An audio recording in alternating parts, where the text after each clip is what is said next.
tatkala kali pertama Rasulullah berada di atas mimbar mulai memberikan khutbah, pengajaran dan syarahan beliau, maka tiba-tiba terdengar suara seperti suara tangisan, suara jeritan.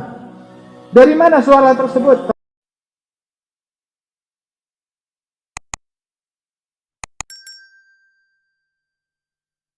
Dulu masjidnya Rasul Shallallahu Alaihi Wasallam itu terbuat dari batang-batang pohon. Ada batang-batang pohon kurma dibuat, itu masjid tiang-tiangnya. Apabila Nabi akan bersyarah, akan berkhutbah, maka Nabi berdiri ke suatu batang pohon, pokok pohon, dan berdiri di situ memberikan khutbah kepada para sahabat.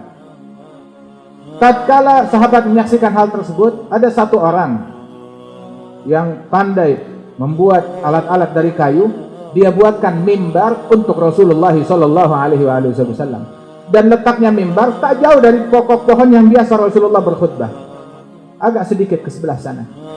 Maka Rasul pun tatkala dibuatkan mimbar, berkhutbah di atas mimbar itu. Ditinggalkan itu pokok pohon, hanya berjarak beberapa meter, pindah ke atas mimbar.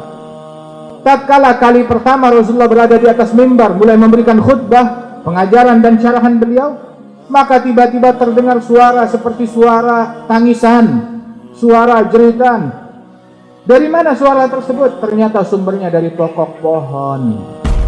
Maka Rasulullah yang sedang berkhutbah, sedang berbicara, itu sahabat meriwayatkan jeritan itu sangat keras sekali, sampai-sampai beberapa tembok yang ada di masjid, dinding yang ada di masjid pecah akibat kuatnya jeritan dari pokok pohon itu.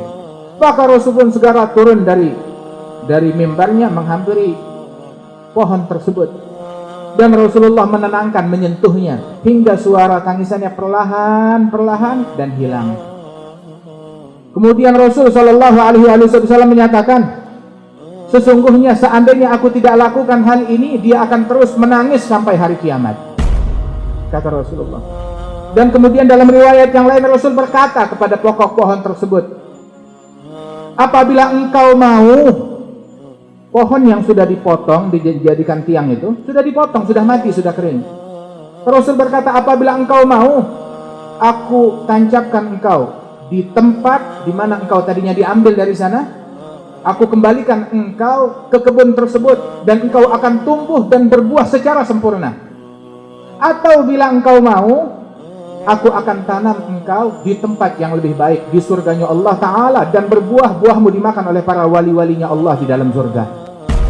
Maka pohon tersebut seraya langsung berkata kepada Rasulullah Sallallahu Alaihi Wasallam, ya Rasulullah, tanamkan aku di surganya Allah Subhanahu Wa Ta'ala.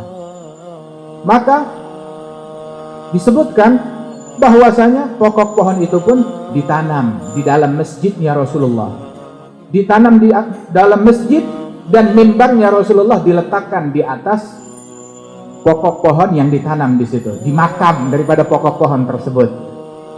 Al-Imam Hasanul Basri itu diriwayatkan ketika beliau tiap kali membawakan hadis ini, beliau berkata, lihatlah wahai saudara-saudara sekalian, pokok pohon rindu, menangis, tak kuat menahan rindunya kepada Rasulullah Sallallahu Alaihi Wasallam yang berpindah hanya beberapa meter saja dari dia.